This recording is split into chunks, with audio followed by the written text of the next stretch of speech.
Halo Wiblovers, apa kabar? Selamat datang di channel gua. Bagi yang baru pertama berkunjung ke channel gua, alangkah baiknya supaya subscribe terlebih dahulu channel ini. Dan jangan lupa like-nya dan share video ini. Di video kali ini gua akan coba bawakan lanjutan dari film Dragon Disciple. Oke lah, nggak perlu panjang lebar lagi, langsung aja yuk tonton videonya.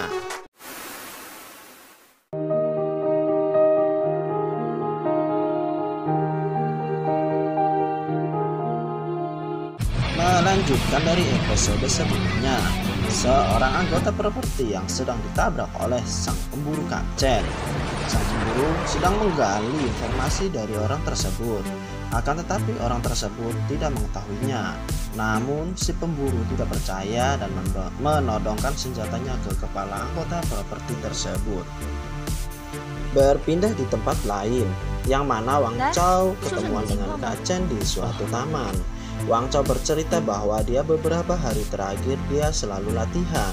Dia juga bercerita bahwa dia sudah mampu kuda-kuda selama 50 menit dengan satu tarik napas. Dan si Wang Chao pun menunjukkan aksinya setelah latihan beberapa hari terakhir ini. Kak Chen pun memujinya bahwa kamu sangatlah cepat belajar. Kak Chen pun memuji Wang Chao kalau kamu itu orang jenius. Wang Chao berjanji kalau latihan ini bukan untuk jadi anak berandalan. Wang Chao merayu Kak Chen, dia meminta diajarkan jurus baru untuk dia pelajari. Dia ingin belajar jurus baru karena dia digertak oleh preman gang. Wang Chao bercerita kalau dia tadi sepulang dari sekolah dia dicegat oleh segerombolan preman gang. Wang Chao nggak boleh lewat sebelum dia bertarung melawan preman tersebut. Akan tetapi preman tersebut kena pukulan si Wang Chao.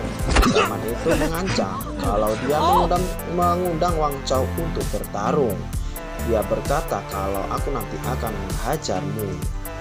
Kak Chen tertarik dengan cerita Wang Chao. Dan akhirnya Kak Chen mengajari sedikit ilmu wushu yang dia miliki. Kak Chen mengajari Wang Chao jurus paling simpel, yang mana si Wang Chao disuruh memegang pundak si Kak Chen. Seketika itu Kak Chen pun melancarkan serangan yang tak diduga-duga oleh si Wang Chao. Ia hampir terkena pukulan bagian selangkangannya. Dan Kak Chen memberitahu kalau jurus itu adalah putaran penghancur atau serangan selangkangan. Kak Chen menjelaskan ke Wang Chao panjang lebar tentang ilmu bela diri. Singkat cerita, keesokan harinya pun tiba. Si Wang Chao menunggu preman-preman yang ingin bertarung dengannya. Si Wang Chao menunggu sambil duduk di atas tembok dengan gaya yang keren seperti di film-film. Beberapa saat, si preman-preman tersebut datang berbondong-bondong membawa pasukan tambahan untuk menghajar Wang Chao. Si preman-preman tadi yang baru datang, mereka semua mempunyai kepercayaan diri kalau mereka bisa menghajar si Wang Chao. Dan akhirnya pertarungan pun akan segera dimulai. Di putaran pertama, Wang Chao bisa memukul semua preman-preman tersebut hingga jatuh semuanya.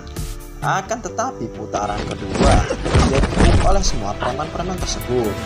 Mereka, preman-preman menyerang Wang Chao bersama-sama. Pada akhirnya si Wang Chao jatuh karena dipukuli. Setelah Wang Chao sudah nggak berdaya, akhirnya preman-preman tersebut memegang si Wang Chao. Kemudian dipukuli dari depan dan akhirnya Wang Chao pun tumbang. Akan tetapi tak diduga-duga Wang Chao berkata, "Sudahkah kuizinkan kalian pergi?" Dia sambil bangkit, sambil tertatih-tatih. Boleh, si Wang Chao masih kuat aja setelah tumbang dia. Dan akhirnya pertarungan dimulai kembali antara Wang Chao dan si preman-preman tersebut. Kali ini si Wang Chao lah yang jadi pemenangnya. Wang Chao pergi meninggalkan preman-preman tersebut dengan gaya yang keren. Berpindah lagi di tempat lain, Kak Chen sedang pulang menuju rumahnya. Akan tetapi Kak Chen merasa bahwa ada orang-orang yang sedang mengintainya. Kak Chen berkata kalau yang sedang mengintainya ada 3 orang dan semuanya disuruh keluar oleh si Kak Chen. Dan akhirnya mereka semuanya pun keluar dari persembunyiannya. Mereka ternyata beranggotakan 3 orang. Si penyusup tersebut menggoda Kak Chen. Dia berpikir kalau Kak Chen itu mengerikan. Akan tetapi kenyataannya Kak Chen adalah orang yang cantik. Sebelum mereka bertiga menyerang, mereka saling berkenalan. Yang membawa pistol, dia dijuluki peluru dewa kematian. Yang kedua, bisa dijuluki beruang buas. Dia berkata kalau dia sudah membunuh 30 orang, semua lehernya putus dan semuanya mati. Yang terakhir adalah serigala jahat. Mereka semua adalah orang-orang Tianchen atau Dewa Langit. Sejurus kemudian, Kak Chen pun mengambil langkah kuda-kuda siap menyerang. Dan film pun berakhir. Apa pesan yang bisa kita ambil dari episode kali ini? Selalu waspada dengan keadaan sekitar dan jangan sampai lengah. Jangan menjadikan ilmu bela diri untuk alasan kalian menjadi anak berandalan, berkelahi di mana-mana. Jadikan ilmu bela diri ini untuk melindungi diri kita sendiri dan orang-orang yang kita sayangi. Jika ada salah kata, gue mohon dimaafkan teman-teman. Jika terhibur, jangan lupa di komen, like, subscribe, dan share juga ya ke teman-teman ya.